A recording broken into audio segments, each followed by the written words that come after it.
Ja kad vidim Land Roverovu značku odmah poželim krenuti na nekakvu sjajnu brdsku stazu, pa u planine, pa onda malo i off-roada i sigurna sam da nisam usamljena u toj ideji. Tako je danas, prekrasan je sunčan dan, popeli smo se na planinu sa Discoveryjem Sport. Ovo Sport zapravo znači da imamo posla sa manjim Discoveryjem, jer on je veliki, dugačak je 5 metara i ima mogućnost 3 reda vrlo komfortnih sjedala. Ovdje je ipak manje prostora, ali ništa manje aure privlačnosti kojom inače zrače svi modeli Land Rovera kroz povijest i kroz godine i to je razlog zašto ovu marku rado vole poznati, moćni, slavni i oni koji imaju novaca priuštiti si njihove modele. Ipak Discovery Sport posljednjih je mjeseci bio nuđen u posebnim komercijalnim uvjetima, a mi ćemo danas pretresti što vas nudi ukoliko se odlučite za takvu jednu varijantu, za model koji je de facto nasljednik onoga Freelandera. Sjećate ga se iz davnina. Istina, Discovery Sport po mnogo čemu je sličan šminkerskom Evoqu, ali samo do B nosača krova. Tada počinju drastične razlike jer u proizvodnji je najteže i najskuplje mijenjati prednji kraj automobila, što zbog mehanike, razvojnih procesa, ali i zbog aerodinamike te sigurnosti. I zato je Disco Sport prema stražnjem kraju potpuno drukčiji auto. Od Evoqa je duži 80 mm i čitava je razlika smještena u međuosovinski razmak. Srećom ne i u stražnji ili prednji prevjes. Postoje razlike i na stražnjem ovjesu gdje je Land Rover postavio multilink, ali i u prtljažniku gdje se po potrebi mogu naći 2 dodatna sjedala, ali manjih dimenzija. No samo da znate, to je doplatak koja stoji oko 11.000 kuna, odnosno preko 13.000 ako je riječ o početnom paketu opreme. Baš poput kataloga Land Roverovih rješenja, originalnih rješenja koja ćete pronaći u ostalim modelima game. Sve to skupa se kao jedan kompromis saželo u ovome Disco Sportu koji kako dimenzijama, tako i nekim ostalim karakteristikama zapravo ulazi u prilično traženu klasu SUV modela. Recimo po veličini to bi bili modeli poput Volkswagen Tiguana ili Hyundai Tucsona, no kako je ovdje ipak riječ o višem cjenovnom razredu, kada pogledamo premium, izravni konkurenti bi mu bili Audi Q5, BMW X3 ili možda Mercedes GLC. Dimenzije su odlično pogođene, dugačak je 4,6 metara, što znači da je velik poput najpopularnijih u klasi, ali niti jedan od konkurenata nije sposoban za vožnju kroz vodu duboku do 60 cm. Krug okretanja mu nije najsjajniji jer iznosi blizu 12 metara, ali je zanimljivo da ga je Land Rover spojio s nevjerojatno izravnim volanom koji od kraja do kraja ima samo 2,4 okreta. Zbog toga se Discom Sport upravlja iznimno spretno, ali ipak kad dođe do parkinga potrebne su korekcije. Razlog za to osim pogona na sve kotače i velikih 19-colnih guma sigurno je golem trak kotača, debelo širi od 1,6 metara, što je zapravo rijetko za vozilo ovih dimenzija. Prtljažnik je solidan, ali on pokazuje egzotično podrijetlo vozila, jer teško je pronaći njegov obujam po europskom normativu. Pa dok Britanci komuniciraju obujam do krova koji iznosi 981 litru, zapravo je riječ o 540 litara prtljažnika do njegovog pokrova. Idem malo obrnutim redom. Sjela sam ovdje s traga gdje se inače dosta rijetko vozim i zaključila kako Land Rover Discovery Sport nije samo puka šminka, već ima ovdje i praktičnih detalja i to za komfortno i udobno putovanje sa više putnika. Pogledajte samo koliko ovdje ima straga mjesta, a dobar detalj je i činjenica da ova stražnja klupa klizi za 16 cm.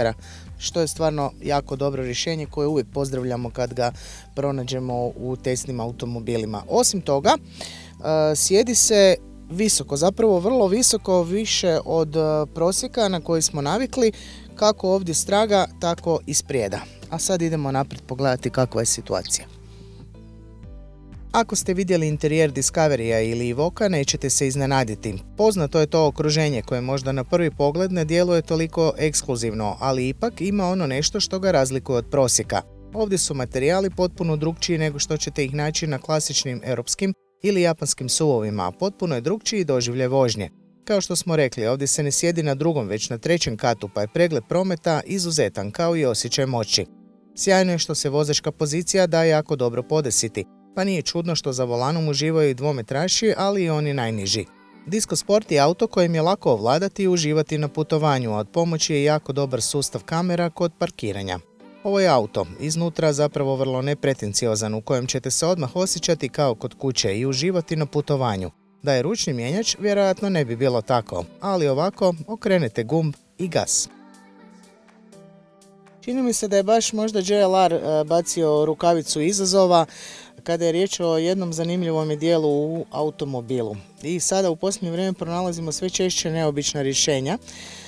Oni tako nekad fokusiraju se na svjetla, nekad na nešto drugo, a sada su na redu mjenjači. Evo, pogledajte, ovdje je sve ravno, imamo automatski mjenjač. Kada pritisnem, to već znate, vjerojatno ste već i vidjeli na drugim modelima, izađe nam ovako jedan krug kojeg ga treba zavrtiti ovisno o tome želite li se voziti unatrag, u neutral, u drive ili u sport. Koliko je dobro ovo rješenje? Pa ne znam, što se tiče praktičnosti vjerojatno ćete morati sami pronaći svoju mjeru.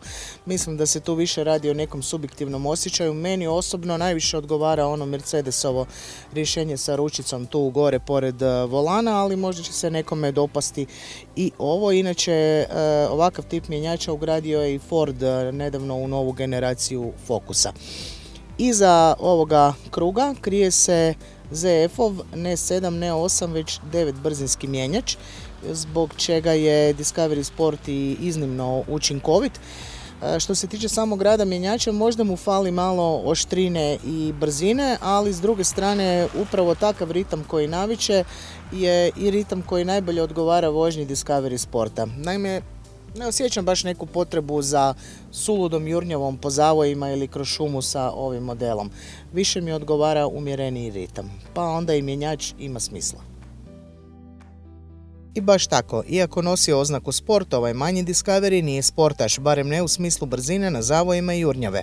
Ali ako bi bilo riječi o triatlonu, sigurno bi bio pobjednik jer nitko ne pliva toliko dubokim vodama, ne ide tako dobro terenom na 21 cm visokom podvozju, a u konačnici i ako je dobro motoriziran. Tu je riječ o dvolitrnom dizelu snage 180 konja i čak 430 Nm, najjačem u ponudi koji je ujedno i najbolji izbor. Možda danas nije politički korektno hvaliti dizela, ali kad govorimo o ovome modelu, ovo je savršena kombinacija. Imamo jači dizelski motor koji je od slabijega snažniji za neki 30 konjskih snaga i skuplji za oko 20.000 kuna, no to je doplata koju se isplati uzeti, reći ću vam i zašto.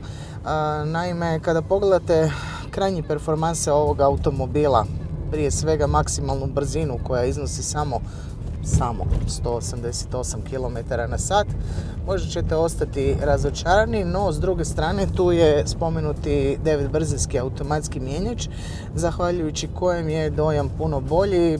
Zapravo možete se voziti pun gas ovim autom cijeli dan i to na niskim okretajima.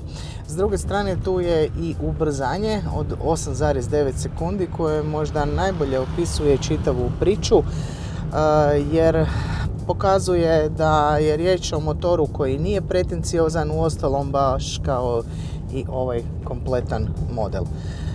Motor je dosta živ, lijepo prima gas i više snage Disco Sportu doista ne treba.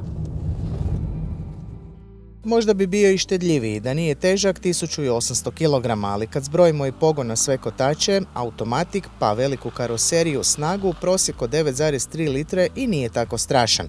Zapravo možda postoje malo štedljiviji, ali u ovom razredu snage puno štedljivijih nema.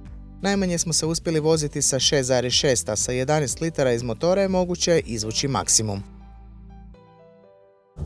Možda se i zove Discovery Sport, ali što se tiče karakteristika u vožnji, nije sportaš, iako je vrlo pokretljiv.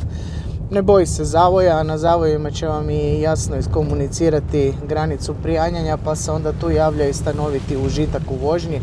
Evo sad idem po baš lošoj cesti koja je mjestimično i otklizala niz brdo, ali ništa me ne smeta u ovome automobilu. Izmjena asfalt, zemlja pod kotačima, to je ono što Discovery voli jer je jedan od najboljih po tom pitanju. Zapravo on komunicira sve ono što bi svaki SUV trebao imati. Ali Land Roverovim modelima to je u genima. Baš tako, ne vozi se kao sportaš, ali tako ne treba niti biti. Važno je što je sposoban za sve, a to je ono što od SUV-a očekujemo, da vozač nikad ne ostane kratkih rukava, bez obzira na priliku i situaciju. Nekoliko je modela koji tako dobro objedinjuju sve te osobine, ali kad zbrojimo imidž i terensku vožnju, onda to malo tko čini tako dobro kao Land Rover. A neće vas razočarati niti kad je riječ o tehnologiji. Disco Sport je stvarno zabavan auto za sve one koji si ga mogu priuštiti. Biće odličan za one koji vole često odlaziti u prirodu, bave se možda adrenalinskim sportovima i slično. Istovremeno nije neki šminker s kojim se ne možete svakodnevno koristiti bilo u obiteljskome ili poslovnome životu. Ali rekao sam, ako si ga možete priuštiti, jer on je ipak skuplji od onih prosječnih SUV-ova u klasi, ali opet ponešto jeftiniji u odnosu na spomenuto sveto njemačko trojstvo. Osim toga, od nove godine, zahvaljujući promjenama u trošarinama, za otprilike 6.500 kuna je jeftiniji nego što je bio recimo u prosincu 2018. godine.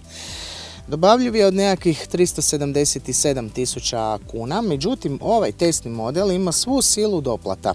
Tako se i kupuju automobili u premiumu, pa ta cijena se može udvostručiti ukoliko se zaigrate sa tim raznim doplatama. Ovdje ih ima preko 230.000 kuna, zbog čega je cijena ovog testnog modela otišla na preko 600. Znam, puno je i uvijek ćete me popljuvati ako kažem da je to dobra cijena, ali ništa jeftiniji nisu niti njemački konkurenti.